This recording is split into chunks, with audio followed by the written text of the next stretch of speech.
behind the baller. My life is more than money and jewelry. My story's so crazy, dog. I said make a movie behind the baller. I went from playing sports to exotic whips. Ain't gotta tell me, dog, I know I'm the shit behind the baller. My life is more than money and jewelry. My story's so crazy, dog. I said make a movie behind the baller. I went from music exec to this podcast. Now I finally feel at home at last. Behind the baller. Yo, yo, yo, yo, yo. What's good, y'all? It is your boy, the Korean John Cusack. You are listening to the Behind the Baller podcast. No extra shit. Even though the extra shit is important, right? And the call out is important, I just want to kind of get to the motherfucking meat. You know what I'm saying? Like, I give you too many appetizers, right? We don't do hors d'oeuvres here. We get right into the motherfucking Wagyu. So yeah, man, you are listening to the world famous Behind the Baller podcast. I had to say it anyway. This is a Dust Brothers production, all that good stuff, guys. It is the weekend wrap up. We have a special episode today. Guys, we are over 250 episodes into this podcast. Consistency is key, and we have one of the Dust Brothers on the show. Why that's important is because Jordan is a fucking brilliant person, a great person, one of the greatest guys. So many people say things like, oh, this guy, I love him, he's my friend, blah, blah, whatever. This is a lifelong friend, for sure. Not just because it does your show. God forbid something happens, I don't want to do the podcast anymore. This is a lifelong friend. He will be doing podcasting for the rest of his life. I already know that. He is just great at what he does. So we got Mr. Jordan Winter, one half of the Dust Brothers, coming on the show in just a few minutes. Just want to talk about a few things real quick and then get into that. Slow weekend, guys. Actually, it wasn't, but it was. Friday, the kids had no school. So once again, I got to give a big thanks to Dave & Buster's and to the Play Group, my boy Popeye. Dave & Buster's hosted a private little shindig between the Yang Gang and one of London Rider's friends, and we got it in. And the kids just started playing Halo, thank fucking God. So I can go get Halo now for the fucking PS5 and the Xbox One. Or what the fuck is the new Xbox called? I forgot what it's called. But anyways, got that cracking, and that was like a breeze. That was beautiful. Watched a movie Friday night, and then shit got crazy. My boy Alex Choi, who will be coming on the podcast very soon. He is a car enthusiast. He is a YouTuber. He is a lot of different things. Interesting kid. Very interesting kid. I've talked about him before. He's Korean. Comes from a very good home. And he just enjoys making content and fucking being crazy and being a fucking little psycho. You know what? My nickname for Alex Choi is Sonic the Hedgehog. And he hosted a Tesla event. About 45 cars came. Started out at 120th and Hawthorne. Well, pretty much 120th and Crenshaw. Right next to SpaceX. There's some superchargers there. Ended up being a crazy event. But what got crazy was after the event ended, after midnight, decided to go over to Echo Park to the very infamous Baxter in Alvarado. I used to live 3 minutes away from there, right by the lake. And a Tesla, a young gentleman who's absolutely out of his fucking mind, decided to jump that David Dobrik did. But before David Dobrik even fucking existed, we were skateboarding on that thing. Fucking my boy Costin was on there. A bunch of other guys. GX1000 was doing shit on there. It's a very famous hill because it's fucking so goddamn steep. You could be in an SUV and scrape on that fucking hill. And this dude in a Model S, which happened to be a fucking Tesla loaner car, decided to jump that bitch. And I can't really get too much into it. Just go watch Alex Choi's most recent video on his YouTube. And it was fucking nuts. Now, the police are looking for dude. I don't know who dude is, so don't ask me. Don't know anything else than the fact that it was a fucking Tesla and he went crazy. And I do know for a fact that Elon Musk saw that video. And of all the viral videos that I have done, that had to be a part of. That had to be one of the craziest fucking ones I've ever seen. And I've had some shit on Twitter and everything. There's millions upon millions upon millions of views with that thing. It's fucking crazy. Anyways, Ryder has really, really found his sport. I know I said that in the last episode, but jiu-jitsu is his shit. He went to his first tournament this weekend just to see how things would go. We didn't turn in our money in time, and we weren't sure if he could compete in a tournament. And what's so interesting now is, I know people play basketball, people play games, people play, it's exciting. I think about when I played football in high school and in college, and you travel, it was like crazy. In high school, it's like, all right, you're not going too far. I think in Beverly Hills, we traveled to Palos Verdes, play against Rolling Hills. I forgot, I think it's called Peninsula High School now. We go maybe to Lusinger, right? That's kind of a little bit of a trek. I don't know what it's like now because traffic is terrible now. This is the late 80s, early 90s. But like, when we play in the playoffs, we go to Lompoc or somewhere, it's some shit. And, I played AAU ball, basketball, and we, these little tournaments in Vegas and wherever. But it wasn't like what college was when we're going all across the fucking way. You fucking name it, to New York, wherever, to Howard University, to fucking all over the place, Washington State. It's like a different type of thing, right? But with Ryder, he hasn't experienced that shit yet. I remember the first time he went on a school bus and like I just melted. I was like, damn, it was so crazy, because the world's a different place. Let's just be honest. Anyone out there who has kids, not many people, if you live in a metropolitan area, you don't just let your 10-year-old kid walk the street, even down the street. I mean, I don't know about y'all, but I don't. We live in a fucking safe neighborhood. But when I was 10, I'd already been arrested. I'd already been running the streets and all that shit.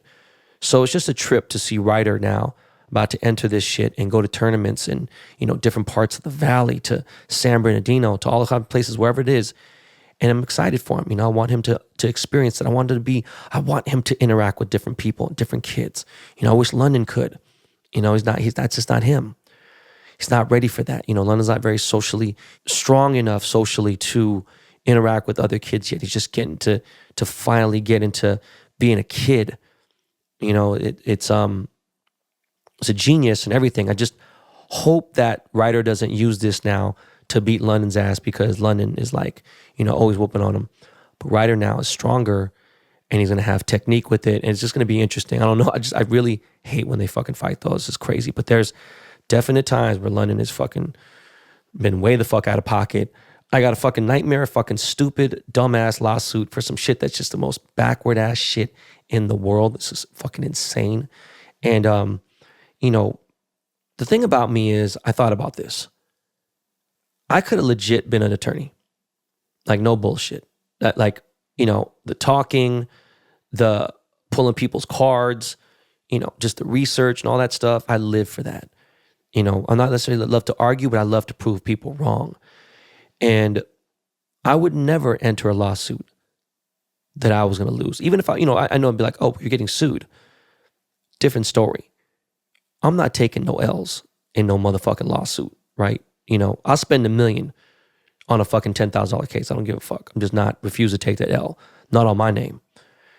But speaking of L's, I am 20 days in now on this intermittent diet. And I'm not going to front, bro. Or BTB Army. I'm going to keep it a buck. A deep buck. I have tried to quit every day this week. I had a real good talk with Marcus Spears, a.k.a. Swagoo, from ESPN. He's the one who brought me in, and he's like, yo, dog, you're not drinking enough water. You need to start drinking more water. A lot of people don't understand the situation with this intermittent diet. I mean, some people say they do it, but they don't get it. Some people be like, cool, whatever, no big deal. As long as I, am fasting for at least 12 hours. And I get that. I'm just in a different place mentally because I'm not, watching what I eat, right? I'm still, eating what I eat as long as it's in that window. But outside that window, I'm real serious about it. And with, traveling coming up, going out of the country, going to New York, all this shit, it's going to be real interesting. So, again, my biggest issue with the diet was not being able to put milk or cream or sugar in my coffee. I'm not ready for straight coffee black. I'm not ready for, cold brew with nothing else in it. I'm not ready for that. I got to have a little motherfucking cream in there. Need to have some almond milk, some shit. Can't do it. Can't.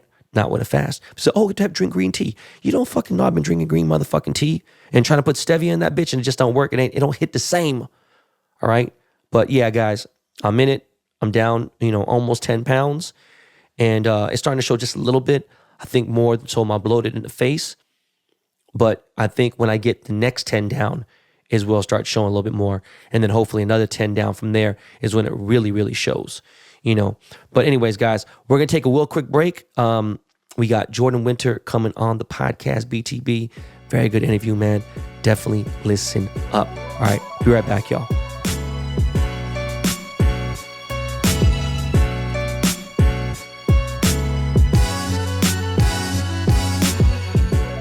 If saving more and spending less is one of your top goals for 2022, why are you still paying insane amounts of money every month for wireless? Switching to Mint Mobile is the easiest way to save this year.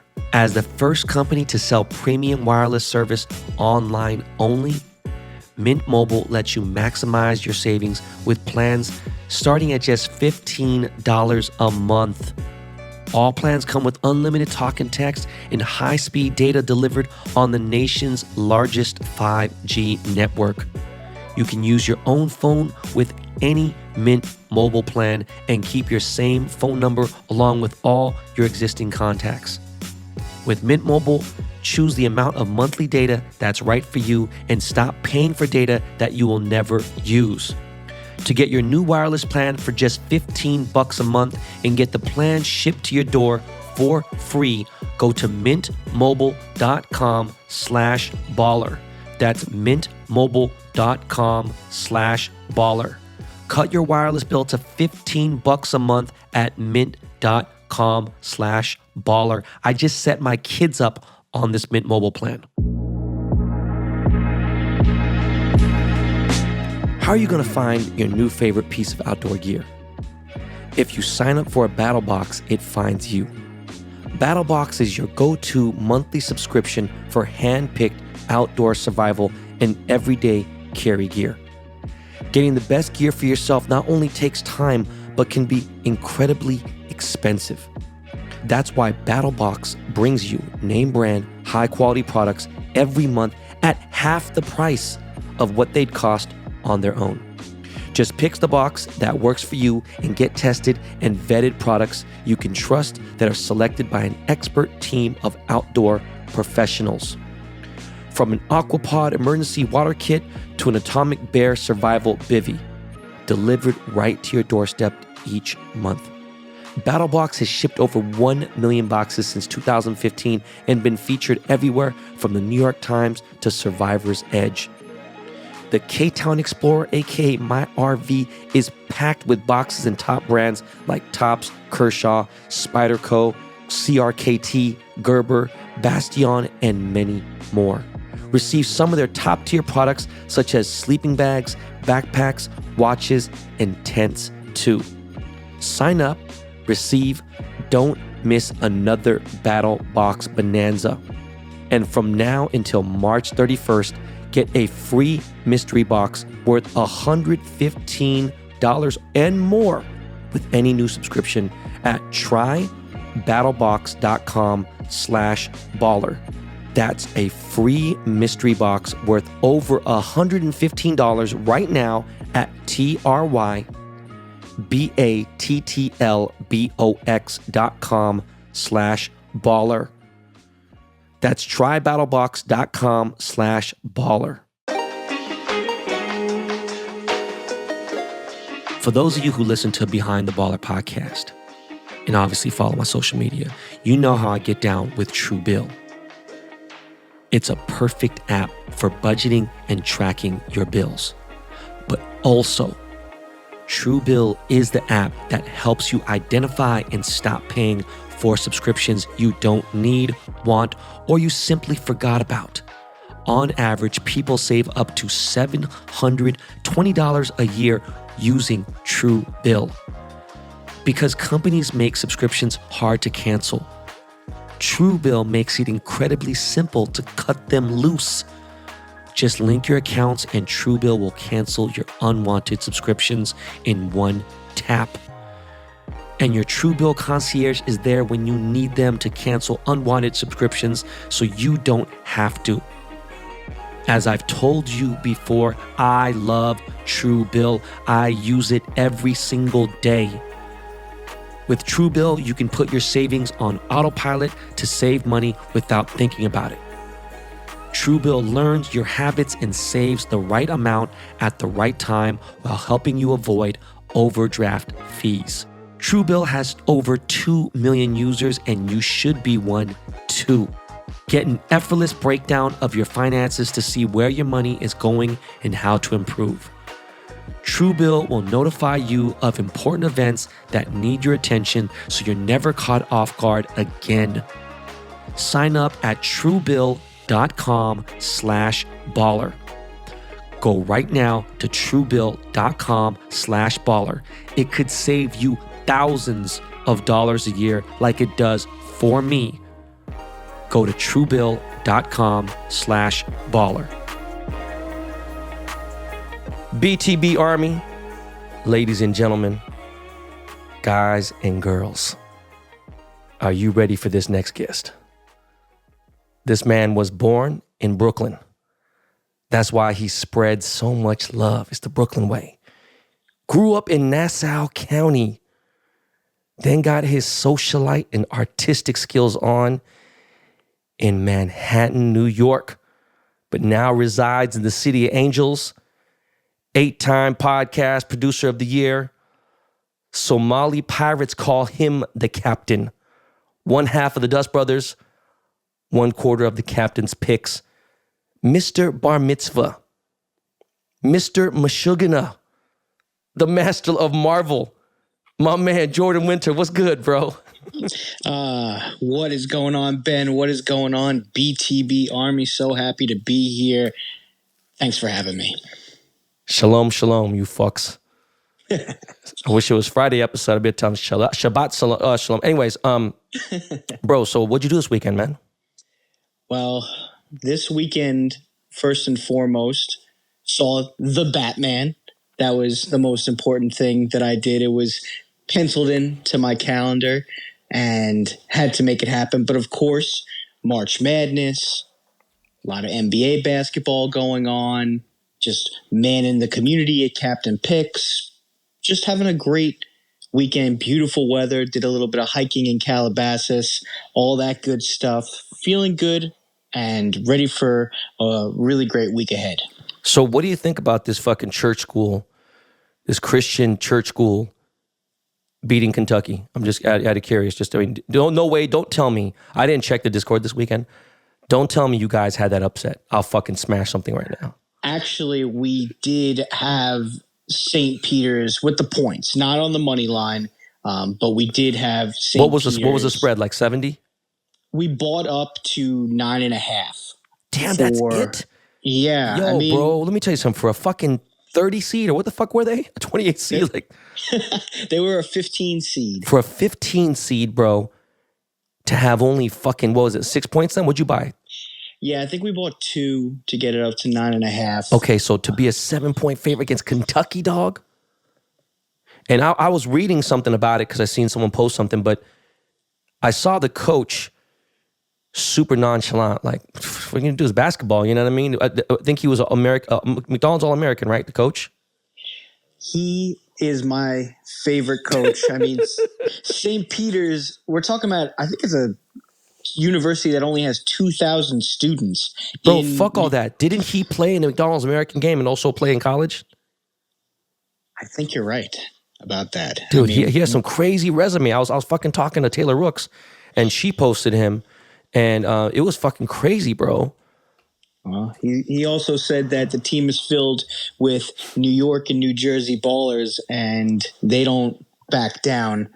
It wasn't Kentucky. It was, Kentucky was the first round, and then Murray State was who they beat this weekend. But we have been having a great March Madness. I mean, there's so much action. I mean, I never thought that sports betting would take it this far as how many states have it legalized, and the fact that you could do the pregame betting, the live betting. It's amazing. It takes March Madness to just unbelievable levels of excitement. Oh, bro, I'm so sorry. The betting has gone crazy.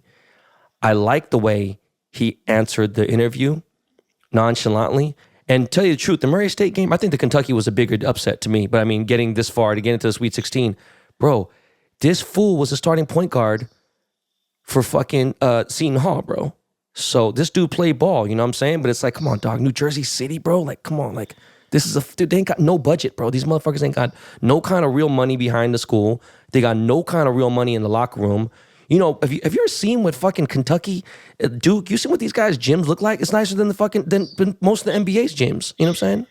I read today that St. Peter's has garnered $100 million worth of media attention just from winning these last two games, and that it's going to completely change the program. So You said 100 million? 100 Are million. you sure? That's a lot of money, bro. God I know. damn. That's just from the amount of exposure that they've gotten and just how much people are talking about St. Peter's University. I know it's an astronomical number, but it's true. Yeah, they're the only third team ever in history to make it to the Sweet 16, being a 15 seed. Love it. So, okay, why are you the master of Marvel? Because I remember the first time I heard you talk, you're on Rapport's show. I was like, oh shit, okay.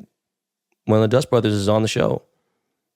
And I couldn't believe how incredibly in-depth and how wide and how vast of the Marvel universe fucking knowledge you had. It was insane. I couldn't fucking believe it. I mean, have you been a comic book fan from back in the day or just from the movies? Not as much as you'd think. I mean, my interaction with Marvel comic books would just be mostly from my uncle giving them to me growing up, and I enjoyed them, but I just have always really liked movies. I just anytime there's an opportunity to watch a movie over a TV show, I'll take it. I just really like being locked in for whatever it is, 90 minutes. What's that TV show? The fucking some weird name. There's a Marvel TV show on Netflix. I forgot what it's called. It's like with that fucking weirdo, bro, brunette looking weirdo with the fucking weird pale face. What's that show called? I was gonna say that for me, since it's about movies, and I know Marvel is really expanded. You might be talking about Daredevil. No, not Daredevil. Come on, bro. I don't care much for the Marvel TV shows. So you don't know. I watch. Let's say because I see Loki. I've seen Loki. That's what I'm talking about. Loki, you fuck. Well, that's not on Netflix. That's on Disney Plus. Okay, so, same shit, dude. Well, Loki and Hawkeye. The thing about those shows, and now they got Moon Knight. It's funny when you're so involved in the movies and enjoying watching the movies.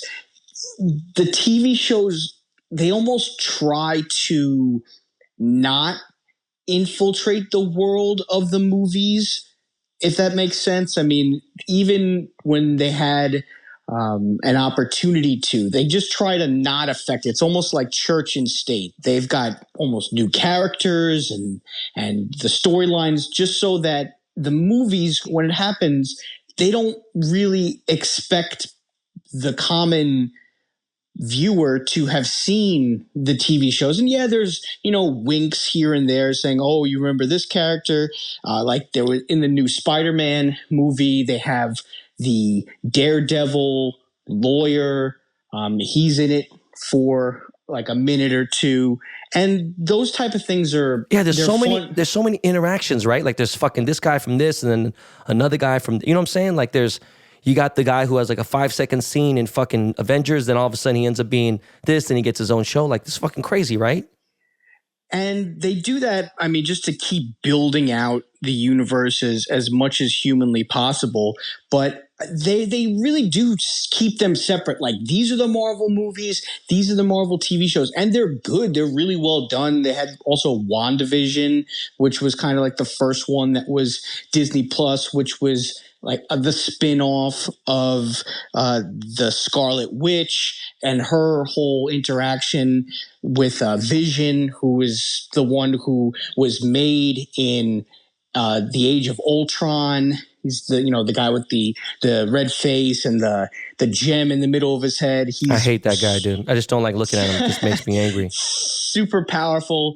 And those stories that it's almost like you have to suspend reality watching the shows versus the movies. So I'll watch the shows, but I tend to try to watch them when they're all able to be binged, so I can like plow through them. You know, the new Captain America one, you could tell that they're doing it, and it's great to have the extended IP and the world and the universe to go through. But I love the movies. I'm a movie guy. All right, That's listen. me.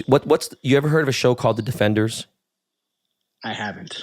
Okay, so The Defenders is like all these TV shows. It's Marvel, right? And I used to live next to Jessica Jones. I forgot her name is Kristen Ritter. I actually had a crush on Kristen Ritter.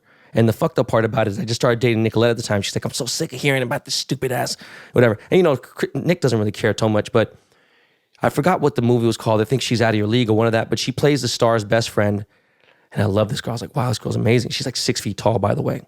Really? So yeah, they sent a FedEx to my house, Hollywood Hills, right? And it said, Kristen Ritter. I'm like, get the fuck out of here. So I don't want to just go knock on her door. You know what I mean? Like, it was kind of weird, right? So I DM'd her. And she finally saw it like a day later. And she's like, oh my God, blah, blah, blah, whatever. I went by there and dropped it off. And then, you know, I'm going shopping for a house. This is the weirdest thing. In the same month, going shopping for a house. And I had already lost 2 houses because I was underbidding. I didn't know the market was so crazy. This is years and years ago, right? Bro, Luke Cage. You ever heard of that show? It's on Netflix too? Yeah. He's one of the defenders, along with fucking Jessica Jones. I end up going in a bidding war with this cocksucker. But thank God I won the fucking house. Anyways, that was one Marvel story. The second one is, I don't know what's up with fucking Simu, but he's taken a liking to me, loves me, I guess because my sister, whatever. And we talk, I don't really bother him, but he's like, bro, I told him, I said, dog, I don't give a fuck if I'm some clown on the side and you got to kick my ass. If you don't put me in Shang-Chi 2, I'm going to fuck you up. And he's like, bro, I'm 100% I'll put you in there. Oh, and for sure. Only reason I watched that movie was because one day in the group chat, you said, I saw Shang-Chi. And I was like, you know, dog, I'm not going to get into this movie. I saw it. I was really surprised. I fuck with Shang-Chi. That movie is really well done. It was good. So now I have to ask you, there's no way I'm going to ever watch Ant-Man. I just refuse to. There's no way. Is it any good? Why not? Because I don't like what's his face from Clueless. What the fuck's his name? Who doesn't like Paul Rudd? Yeah, fuck Paul Rudd. And I mean, he doesn't seem like I don't want to see Marvel guys like that. I mean, if you had to choose between the series, I don't know how many, Ant 1, 2, and 3, whatever. There's been 2 so far. Okay, between Ant-Man 1 and 2, between that and Doctor Strangelove, which one is worse? Which is worse? I think Ant-Man 2 of those 3 would be the one that I would do away with. I enjoyed the first Ant-Man movie, and Doctor Strange is one of my favorites, if not my favorite movie. I just think that Doctor Strange? That movie is so well done. This is the one this is the one you told Rap he could be and maybe possibly have part in that. Right. I mean, that had to have been at least 3, if not 4 years ago. 4 years ago. Well, I mean, that I said that because Doctor Strange is based in New York, at least. Like that in Manhattan or where? Yeah, in Manhattan. Like the first Doctor Strange place that we meet him, he's like a renowned surgeon that lives in Manhattan, and then he gets all busted up in a car crash that kind of looked like that Tesla video from over the weekend. And there was so much to do about him trying to find himself. He ends up going to like the Himalayan mountains and such. But oh shit! So like Batman Begins type shit. You know what I mean? Where he's like going back, and trying to find himself in Tibet and shit and all that. So that was my concept. I mean, if I had to really think about it now as to where I would put Rap in a movie, I would have to possibly reconsider. But Doctor Strange 2 is coming out. And it's funny because when I said that at that point, the director of Doctor Strange was, I believe his name's Scott Derrickson. And I knew that he followed Rappaport on Twitter. So I was like, oh, maybe there's a chance that this can happen. But he's not directing the Doctor Strange 2, which is coming out. That's weird, no? So that didn't happen. I mean, yeah, a little strange. I'm not sure exactly why that happened, but I mean, from what I've seen of the clips and the trailer for Doctor Strange 2, that movie looks really good too. This is the only thing that bothers me about that. You could be someone cool, whatever. I forgot what the Olsen twin sisters' names is, but the sister that's not the twin, Elizabeth. She's actually dope. She's actually, to tell you the truth, I think she's pretty and everything, and she's in the Avengers, right? And yes, that's the Scarlet Witch, the one I was talking about, WandaVision. She's a pretty powerful character, and it seems like they're building a lot around her going forward. Yeah. She was actually, and not to be too much of a spoiler, but there's towards an end credit scene interaction recently between Doctor Strange and the Scarlet Witch, aka WandaVision, where you could tell that they're really building her into a top tier Marvel character, because there's no more Scarlett Johansson from. Listen, why? Because she died, right? Exactly, she died in Endgame, so they've got to bump up some more. What was the one before Avengers Endgame? It was another crazy one. What was it? That was the Infinity War. Okay, and then it went Endgame. Okay, so Scarlett Johansson, what trips me out is someone like her, who she's great, I'm saying, but like Mark Ruffalo, these motherfuckers are getting like $100 million bags from these movies. It's nuts. So I'm like, yo, dude, fuck it, bro. Put me in as fucking Shang-Di. I don't give a fuck what it is, bro. Like, god damn.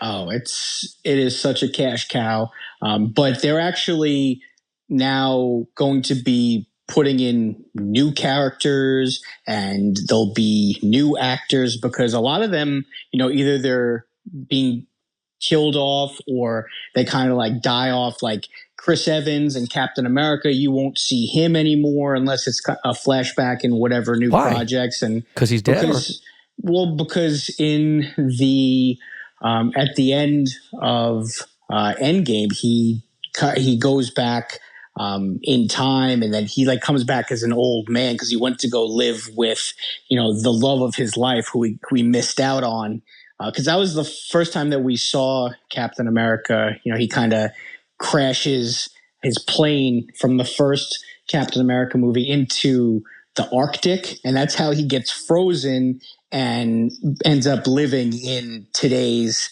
time period. So he was in love with a member of the army, because that's where Captain America was. Which I really like that movie. People, I thought it was cool. The too much going back into the 40s and shit, or the 30s and the fucking the old Johnny Rocket era and shit. You know what I'm saying? The Johnny Rocket music era and stuff, like all that shit. I don't know, bro.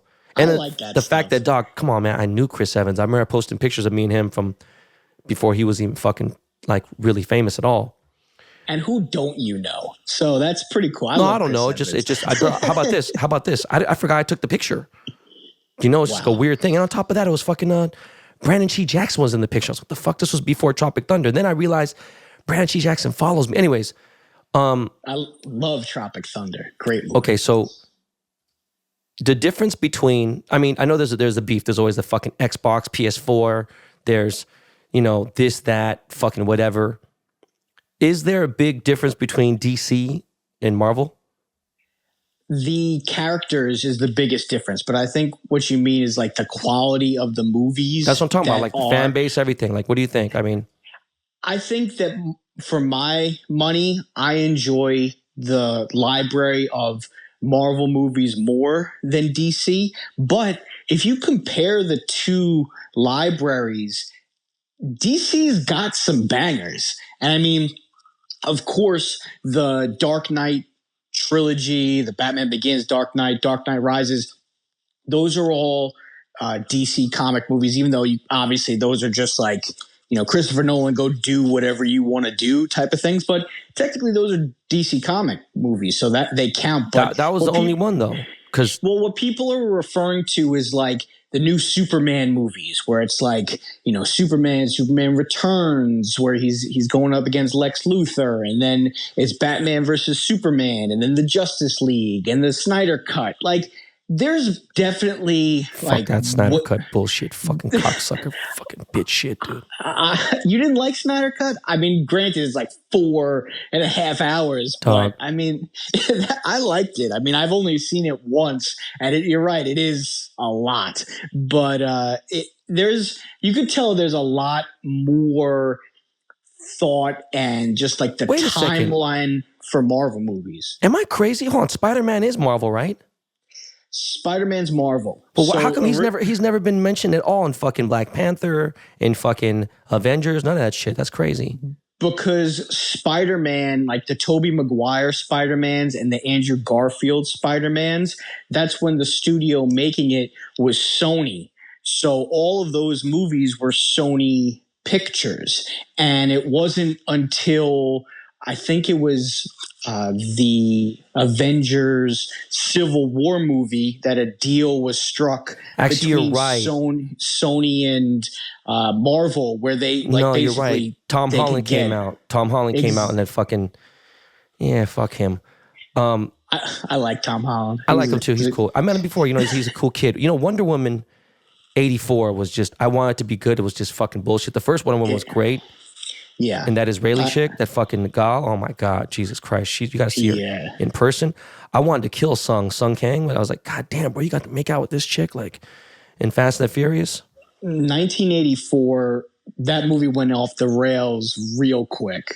And it never got back on. Well, everybody wanted that movie to be good. Before we go back into this whole shit, how do you feel about Martin Scorsese dissing Marvel? Oh, no, I'm sorry. It wasn't Martin Scorsese. It was fucking Francis Ford Coppola. Well, actually, it was both of them. Holy shit. I think I know it was Scorsese first. I mean, look, these guys are coming from like completely different generations of filmmaking and CGI. It's like, you can't even quantify what those type of movies mean to them. And obviously, I'm sure they would have loved to have had, what if Goodfellas had a $200 million budget? What if Casino had a pretty big budget, bro. Apocalypse Now, Coppola went broke making that movie. I mean, it's like if he had $200 million to make that movie. So there's probably a little bit of jealousy going on and not thinking too much about the filmmaking. To me, also possibly, but it has something to do with the fact that these aren't like original screenplays. They're like based off of characters and comic books and such. I'm not sure. I love all movies. I have a great respect for every film, whether it's independent or just these mega budget films, but that's got to be it, right? You're dealing with somebody like Scorsese who he's very like down to earth and gritty and realistic with his characters, and then you've got comic books that are like they're coming from different parts of the universe and characters that are 1,000 years old. So it's hard for some people to kind of wrap their head around. They think it's childish. No, I get it because he's an OG, but I'm just saying, imagine if they really had that Marvel level technology for the Irishman. They did an okay job making Rob and Bobby D and Joey to look a little younger. They didn't do a great job. They did an okay job. We saw that shit at my house, dude. You know what I'm saying? We watched it at the man cave. Yeah, that was before the world went haywire. Okay, well, look, we don't have a whole lot of time. We've been talking shit for too long. So let's get into the Batman, bro. I need your honest opinion. Don't fucking play with me. Let me ask you a question. Are we giving spoilers or are we not giving spoilers? I didn't give any spoilers, bro, when I said what I said. So just your opinion, you know what I'm saying? Like what you thought overall of him, of Colin fucking Farrell and Paul Dano and, the directing, the graphics, the cinematography, you name it. Go ahead and just, from top to bottom overall. Okay, first of all, on a scale of 1 to 10, what do you give it? I'd probably give it about a generous 6. I gave it a 6.5, bro. That's kind of, and I'm trying to be generous. There were things that I did like about it, and there were things that I did not like about it. And I will try not to give spoilers. Don't try. Do not give spoilers, motherfucker. Tell me. It's still within the window. I get it. I mean, I hadn't seen it the first couple weeks, but here we are. So I didn't like that this movie felt the need to explain every little thing. And they did it a lot of times through voiceover. Voiceover in film, it's a very fine line. You have to can't do too much of it, bro. You have to respect the audience. And we're talking about Batman. It's not like this is a film that just, yeah, imagine imagine if it was Catman. I get it. This character was created in 1939. We know about Batman. We've all seen the movies. We get it. The TV show, the comic books. We know there's certain things you don't have to explain to us. And because of that, the movie's very methodical and slow because they're literally holding our hand through a lot of it. Now, because I hadn't seen the movie and I had listened to the podcast about you talking on it, you were sitting on my shoulder while watching the movie, and I could hear your commentary while I was watching the film. And I know why Pattinson's the Batman, because he's got the jawline. I mean, that's first and foremost. He's got the jawline. Looks like he's kind of a tall dude. The suit makes him look built, and he's kind of, got the brooding sense. And you're right. About, I don't know, an hour into the movie, they just were giving him a stupid haircut and not giving the Bruce Wayne that we're all accustomed to the opportunity to be Bruce. It was like emo Bruce Wayne, emo Batman. And it's just the shift, I didn't understand where that was all coming from, was rejecting all the wealth that was put upon him that is in every other Batman that we ever knew. And something interesting, how old is Batman supposed to be in this movie? Because we see him in the beginning, kind of flash back into being 7-ish. So and then it was honestly, he's supposed to be probably his early to at latest 25. He's supposed to be pretty young. It felt like there was a little bit of an identity crisis about the character as a whole. So it made me think about Batman Begins, right? To becoming that Batman. So there were things about this film where you could tell that they just knew that you kind of assumed about it. But then there was other parts of it that they held your hand through, and you're thinking can you give me some new elements and things that I'm not really accustomed to? And perhaps there were too many characters in this one. I mean, obviously, even if you look at the poster, you see that there's the Riddler, you see that there's, Penguin, and then what you brought up, John Turturro, who plays a mob boss. There's just a lot going on in this one. And there's it felt like there were pieces that didn't, reconnect the way that they should, especially in a film that's 3 hours long. Connect all the dots. Wasn't it 4 hours or was it 3? It's a 3-hour movie. No, I think it was 4, bro. It felt like it was 4. So that's not a good sign. Okay, let me ask you, what did you think of his haircut when he was Bruce Wayne? I didn't understand it. You don't see the K-pop guys? You don't see how their hair is? I can see it, yeah. So emo doesn't exist anymore. They've destroyed the whole image of Marilyn Manson, that whole that era of even though it's rock, but it's that emo, that whole, I'm sorry, what the fuck am I talking about? Good Charlotte. That whole era of rock, K-pop took over and made that look. We have the weird hair, the black nails, the whole shit. You don't think that he kind of represented that look at all, or no? I could see that. There being Gotham and kind of this, this alternate. You know what? So I guess it does make sense, but it doesn't. I guess it makes sense for 2022, but Well, there's so much technology in this movie. The Riddler as his villainous, which I actually thought was cool, utilizes a lot of technology and even simple stuff like, cell phones and videos and Batman, he utilizes like very minimal technology. I thought that was cool. Yeah, it was minimal on the fucking crazy gadgets and shit. You're right. Well, I didn't like that about the Batman side thing. I agree that the Batmobile was whatever. And there was that scene that involved it. Like, this film, The Batman, has to be, and it may go down as one of the least cartoony comic book movies ever. There was very little, like, bro, the car chasing scene between the Penguin and fucking Batman was almost 29 minutes or something. There was pyro, so much pyro, I couldn't imagine. You see the fucking 2029 Hellcat. It just, dog, I'm sorry, bro. It just wasn't it, dog. It just wasn't. I didn't know this either. Do you know that this was, out of all Batman movies, TV shows, everything created, this was the longest a Batman character was in Batman character. He was Batman more than he was, like, Bruce Wayne. They kind of spread it out throughout all the Batmans. Batman Begins, Dark Knight Rises. Bruce Wayne shows up an even amount of times. Like, it's like maybe 60-40.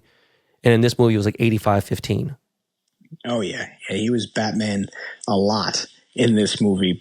And there was opportunities to do some really cool things with the Bruce Wayne side of things. But it's hard to judge a film like this, because even when Batman Begins came out, like, it was good, but like now it's considered to be like great because of what the sequel to it ended up being. And then when you look at it as like the trilogy of those movies, so I think that the jury's still out on what these Batman films can be. I enjoy Matt Reeves as a director. It's funny because on that last review episode, you were talking about, like, I'm not sure what he's done, but you've actually seen his movies a lot because he did the latest 2 Planet of the Apes movies, which I know is very popular in the Yang household. Fuck those movies. Fuck all those movies, bro. And the character of the main ape, Caesar, is played by Andy Serkis, who is Alfred in this movie. I mean, Alfred, he's barely in the movie, and I thought it was... By the way, he was also really good in fucking Black Panther. Yeah, well, that was something else I wanted to talk about. The fact that he's in, Black Panther, and then before that he was the main villain in the Avengers Age of Ultron film, which was actually the second Avengers movie, because there's 4 Avengers movies. There's the first Avengers movie, then there's Age of Ultron, and then there's Infinity War, and then there's Endgame. So the fact that you've got Andy Serkis, who looks almost identical to the character in those 2 Marvel movies, even though he's playing Alfred, like, you couldn't throw some makeup. Colin Farrell took all the makeup and prosthetics for Penguin. You couldn't have, gussied up Alfred a little bit. And also there was a throwaway part about Alfred that he, like, was in the service. So when was Alfred ever in the military? And when they said that, I thought Alfred was going to get out there and start kicking some ass. But all right, since you agree with me, I don't need to fucking elaborate on this fucking review. I have one last question regarding Batman in general. Who was the hottest chick feature in Batman? Was it Maggie Gyllenhaal, Katie Holmes, Anne Hathaway, Michelle Pfeiffer, Halle Berry, Zoe Kravitz? I mean, Pfeiffer was like, that was iconic. Oh, it was iconic, especially because you would never see a woman like that do a comic book film. Because she was such a fucking, such a big actress then. I mean, I was really hoping that Zoe Kravitz was going to lick Pattinson. Like, how is there no lick? And by the way, Pattinson it looked like he wanted nothing to do with... Yeah, it was weird, bro. Almost as if... Dog, I almost, honestly, to tell you the truth, I almost feel like they're going to maybe try to bring him in, maybe be gay in the next one. No, I'm being serious. I'm not kidding. I'm not fucking joking. He did not look like he was enjoying those kisses at all. And there could be an angle of that. I mean, without and this is what I think. A doubt. I loved her in the movie, right? but I'm going to keep it 100. When you watch Dark Knight Rises, Anne Hathaway, and she's not a bad bitch. She was so fucking good. And I know you shouldn't talk about acting because it's not about the acting. But every time she threw on the cat, she was sexy as shit. But Halle Berry was horrible in the movie, whatever it was. But looking wise, she was bad. I don't know, man. It's a tough one. I might have to give it to Anne, but you know, Anne was great. I mean, also because of the character and just being just really mysterious and, dude, and sexy. She played a crazy, like manipulated fucking bitch, and she was good at it. It was fucking incredible, and I hate her. Anyways, so what is one thing you can say about me from knowing me for just over 3 years now? About 3 years now. What's one thing you could say about me that you know of me in 3 years? One thing that I can say about you is that you are very generous.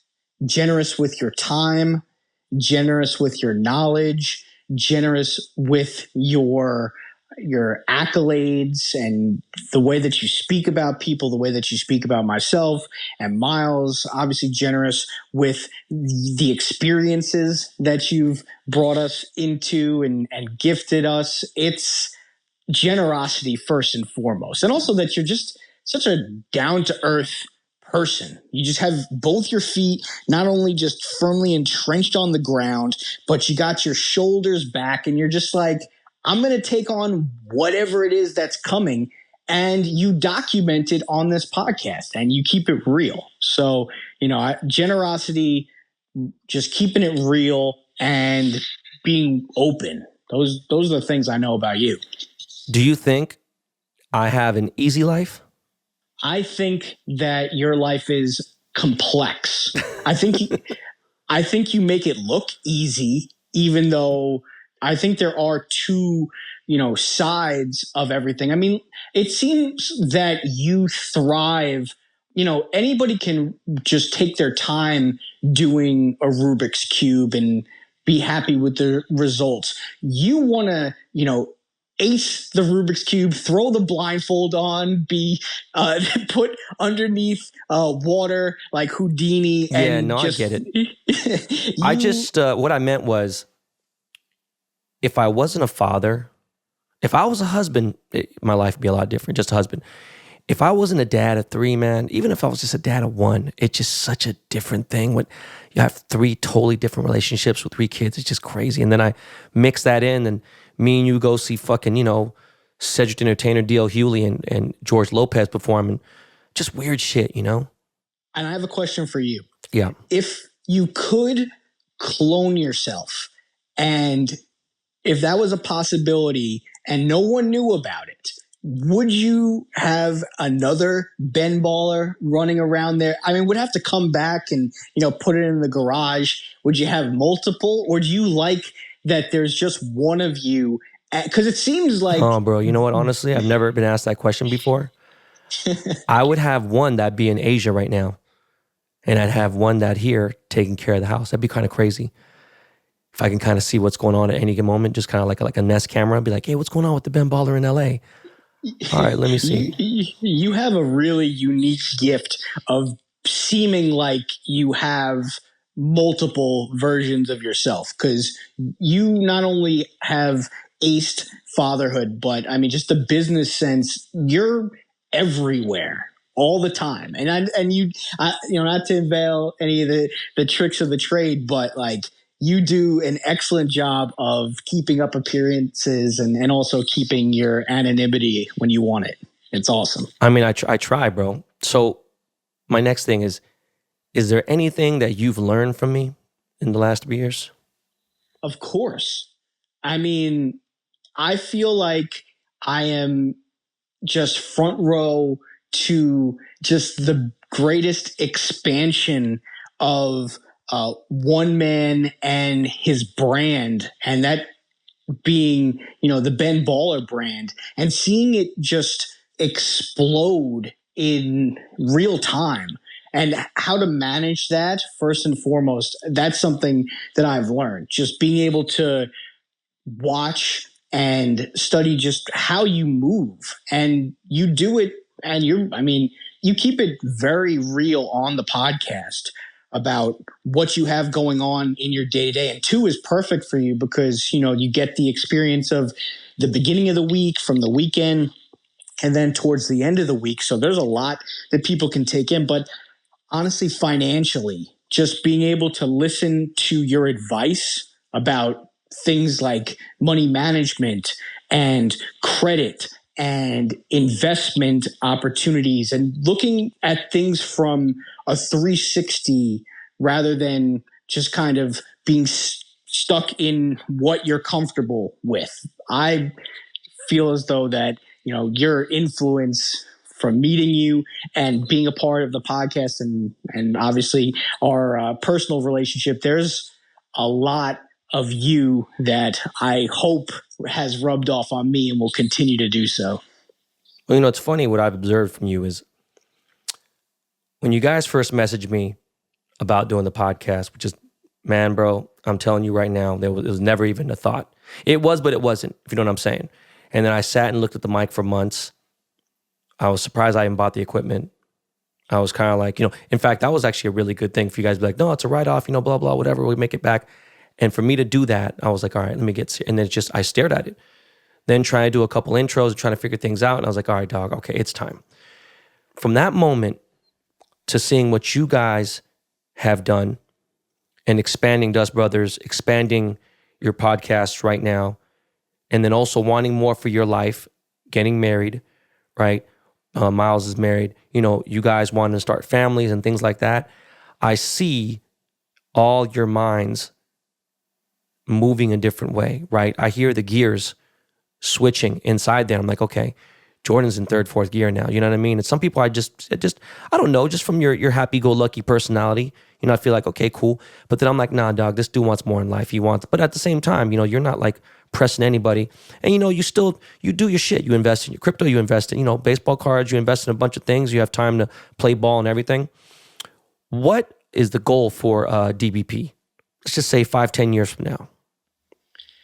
The goal for DB Podcasts, for DBP, obviously myself, and for Miles, is to basically 2 parts. It's the shows that we have already, obviously Behind the Baller, I Am Rappaport, Hell Has an Exit, Schoolyard Sports, the shows that are, professionally podcasting and just committed to things. Obviously, there's the best of the best, which you've been on, and we're creating a network with that young entrepreneur. His name's Maverick Levy. What about Lightly Hearted? Is that Lighthearted with Josh Hart, the NBA basketball player? He is on hiatus. He's been on hiatus. I mean, the thing about podcasting is sometimes it has to be the right place at the right time. I mean, he recently got married. He's now been traded twice.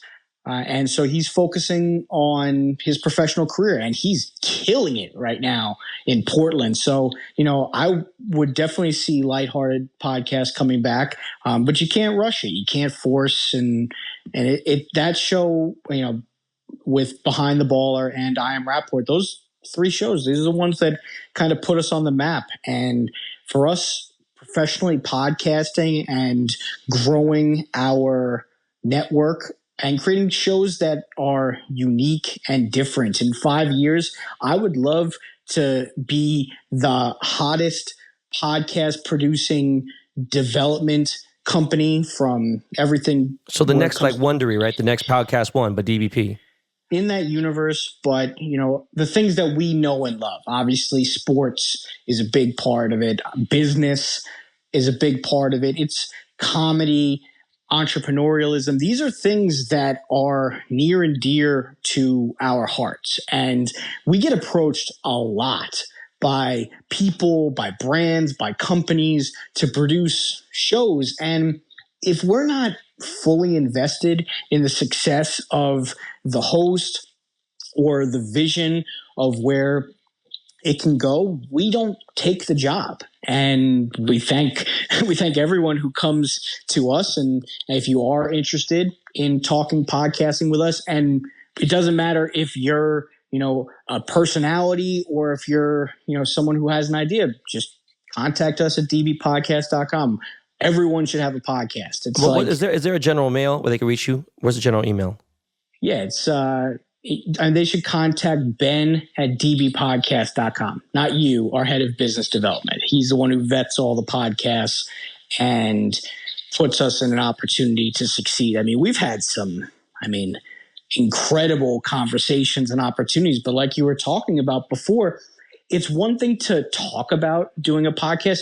We've had, literal billionaires do the same thing that you are talking about, where you bought the equipment and just kind of stared at it. It's not for everyone. Bro, this shit is not easy, dog. It's really difficult to even come up with fucking 20 minutes of talking, hour, whatever the fuck it is. It's not easy. I'll tell you that. You make it look easy, and some people, they just don't have the ability to hit record. Some people, they could do it for 10 episodes, 20 episodes. It takes about 30 episodes to see if somebody has what it takes to be a professional podcaster. And we know that there is a complete lack of professionalism in podcasting. There's still way too much hobby connotation in it. And we just want to help support people who are about this life, because we got into it early, almost a decade ago, and we know it's not going anywhere. It's mobile, it's global, it's on demand, and it's an archive.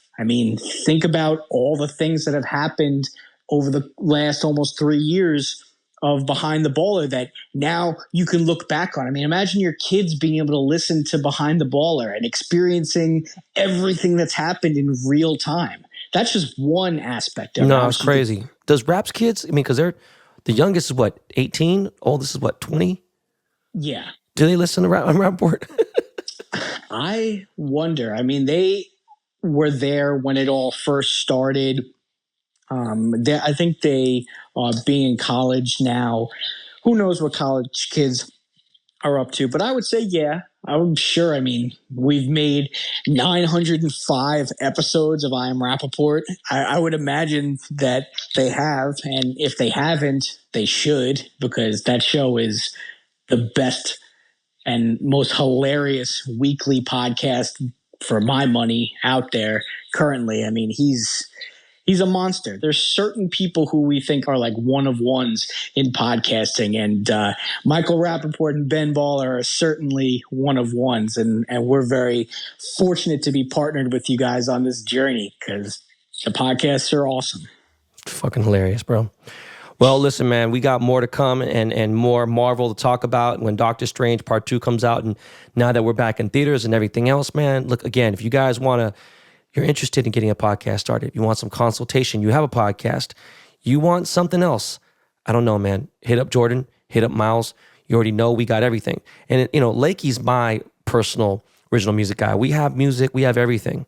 So thank you, Jordan, for coming on, bro. I do really appreciate it, especially with such short notice. And I'm fucking so happy you agree with me on that fucking Batman cocksucker fucking movie. Yeah, can you please say what I'm going to say? Miles. Captain Miles. Play a little of that Lakey Lake. There we go, man. Some Lakey Lake, Miles. And we'll get we got a commercial, right? Do we have a commercial, Jordan? Oh, of course we do. Okay, we got a commercial. We're going to be right back, guys.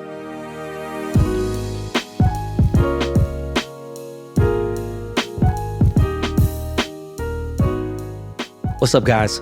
This is one of my favorite times of the year, March Madness. Now, it's extra special because I am making fistfuls of cash on sports bets with my partners at CaptainPicks.com. That's our family. Our NCAA basketball chat is absolutely killing it, and we've got up-to-the-minute pregame and live bets going on to help you win some life-changing money. There's absolutely strength in numbers, and this is the best betting community out there. BTB Army. You've heard me talk about Captain Picks before, and now we want to offer you the opportunity for new users to get a buy one, get one free coupon for all sports. Did you hear what I said? Buy 1 day, get one free. Buy 1 week, get one free. Use promo code CASHIT, CASHIT, all caps for the captains.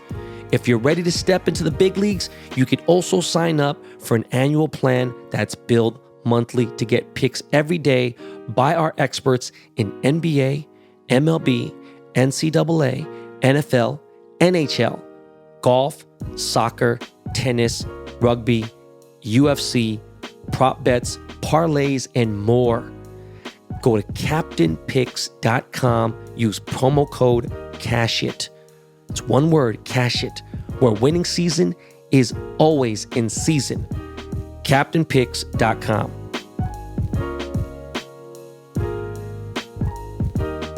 Yo, BTB Army. Oh, man, Jordan. That was a, man, love that guy. Love that guy, man. That was a nice little interview. Appreciate that, Dub. Seahawks. Interesting. Rashad, we just saw it. Rashad Penny. We let go of DJ Reed. Unfortunately, I'll miss him. Carlos Dunlap is gone. Fuck him. Not tripping on him. Still have no quarterback as of early this morning. I'm saying the podcast drops 12 o'clock Pacific time. But as of the podcast, no QB yet. From what I've heard from some of the internal people is we're not going to draft. We're not going to use those first two picks that we have, number 9 and number 40 on a quarterback. So I am starting to get concerned. I've given up now. I know it's not going to be Drew Lock. I just know it's not. I'll fuck somebody up. Not a lot of options out there. A lot of crazy shit going on in free agency. Devontae Adams just signed with the Raiders. They are going to be a fucking problem. Defensive backs in the AFC West are going to be exhausted dealing with what's going on in the AFC West. That shit is nuts. They're fucking double teaming fucking Darren Waller. Now you got Hunter, Waller, and fucking Devontae. It is crazy. Nuts, right? I hit Darren Waller up this week about that shit. What else? Oh, yeah. So, by the way, Seahawks, the biggest game of the year for us, no matter who the fuck we have, our biggest home game is going to be Denver. I don't know how the fuck, it's weird, but Denver is in our schedule. They play us at Lumen. And I'm going to be at that motherfucking game. I don't give a fuck what's going on. I don't give a shit. I might go a day early because I'm not trying to play that fucking, I don't even want to risk fucking having to try to get there that one time with the fog and all that bullshit. No, fuck that. I'm going to get to Seattle on a Saturday, stay till fucking Monday, record some shows. I don't know. But I'm going to be there for that fucking Denver Broncos game. And that is going to be a big deal. Seeing Russ come back into the stadium.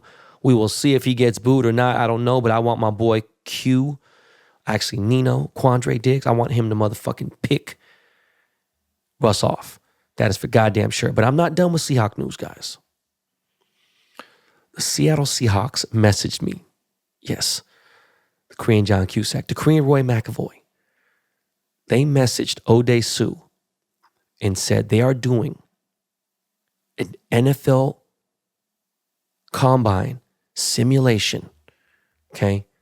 Players, everything, media, influencers, and they invited me to come to the VMAC. If you guys don't know what that is, it's the Virginia Mason Athletic Center. That is the official facility, training facilities, practice facility for the Seattle Seahawks. Invited me over there to participate in this combine, whether that be the long jump, fucking vertical, the fucking flat bench, the 40-yard dash.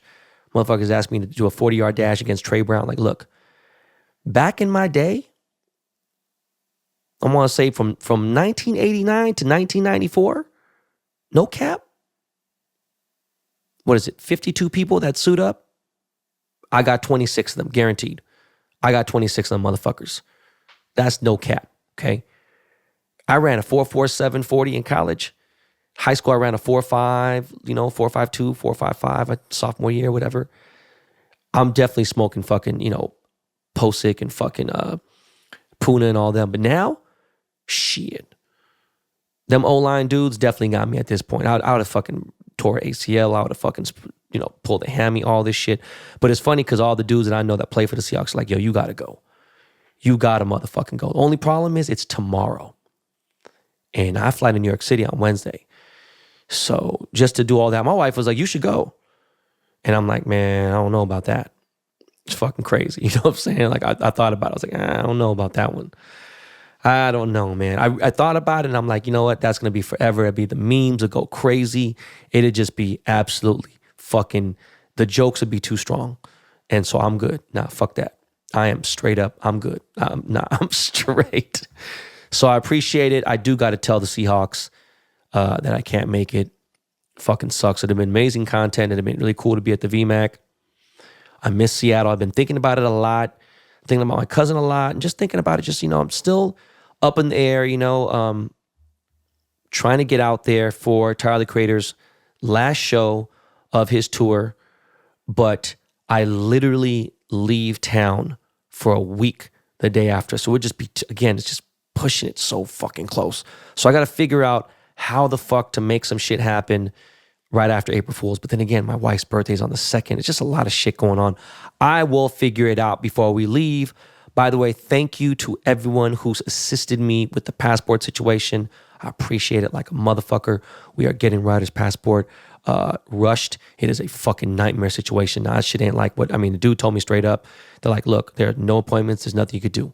You got to try tomorrow, 8 a.m., Eastern time. So it's 5 a.m. to call and try to figure someone out. I know people who flew to Arizona, people who drove to San Diego to do it. And you got to, with a kid, remember, you need both parents. You can do a notary, but I don't want to have no bullshit. It's a process, the fucking nightmare. I wasn't thinking about it. We're going to get it done. Appreciate it. But again, I will be in New York City this week for 5-6 days. We'll be recording. I should be getting my man Greg Una on the show. I might get Jimmy Boy on the show. And I can't remember if Jimmy Boy's been on. I feel like he has. I just can't fucking remember. I feel like he has. I'm not positive. That's terrible, right? Just because I talk to Jimmy so much. But, I'll definitely get, one or two different jeweler perspectives on the show. Might get somebody else. I never know. I'm out there for business. I got some Captain Morgan shit to do. I'm out there for this Nego album drop with my man Stephen Victor. I might get Stephen Victor on the show because he wants to come on and do that. We'll figure it out. But what I wanted to do is I wanted to see if any BTB Army members live in the tri-state area.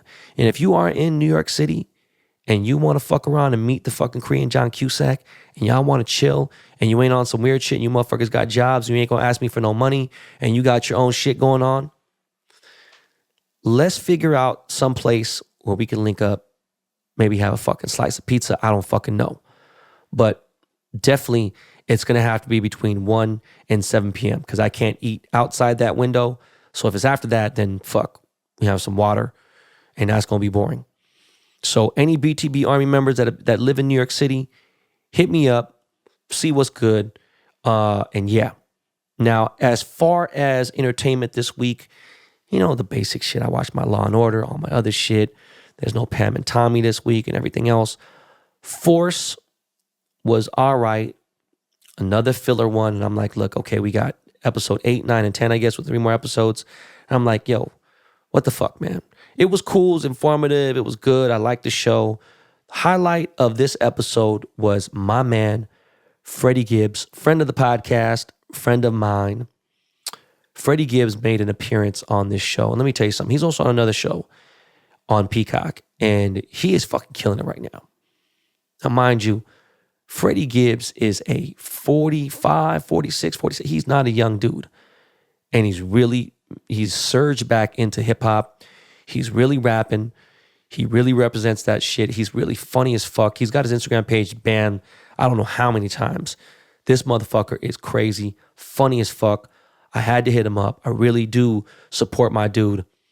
And it's wild, man. Freddie's a unique dude. I respect the fuck out of him. He was definitely a highlight. I was really hyped to see him on Force. And I seen he's connecting with 50 and all that shit.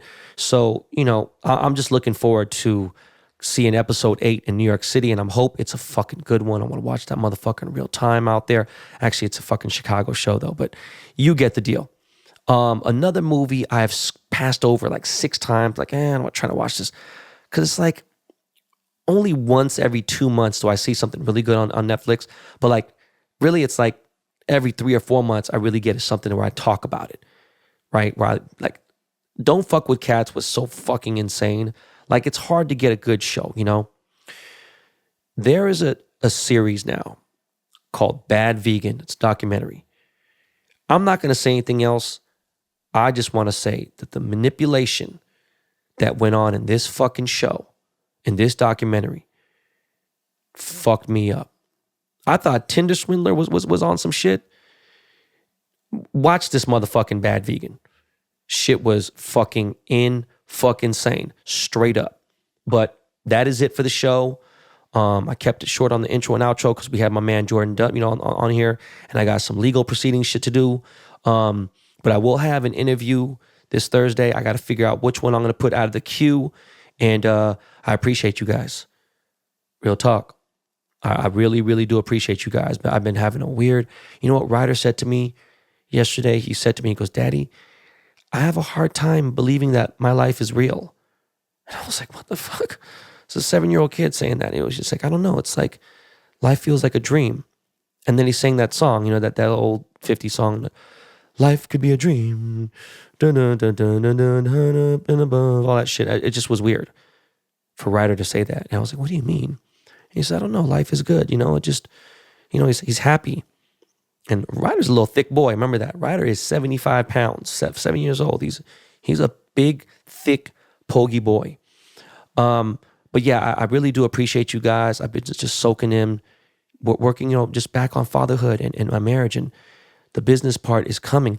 We have some amazing collaborations. I can't wait to show you some of these official sports league. I don't want to say, which one it is, whether it's NFL, NBA, or MLB, but it's some dope shit coming. So again, stay locked in, keep listening to episodes. I don't want to focus on anything else other than the BTB Army and giving you guys free game and giving you guys experiences and telling you guys my story, because I feel like my story is attainable. No matter how far out of whack I get financially, meaning like up and up, I'm always going to feel like the underdog. No matter how much money I make, I'm always going to feel like the underdog. And I want you guys to understand that even though times are different, there's a lot of smart people out there, and you just have to really have a plan. And it happened for me, so I feel like it could happen for you. All right? All right, guys. Please do me a favor. I got some homework for you. Tell 3 people about this show. Tell them to subscribe. Tell them to listen to it when they can. Look, I appreciate it. If there's somebody out there who really has listened to every single episode, when we get to episode 300, I'm going to test and see who the fuck has listened to every single episode. And we're going to give away something really, really big. All right? All right, guys. Have a great week. I love you. Talk to you soon. My man, Lakey Lake, is going to take us out of here. All right, y'all. Peace.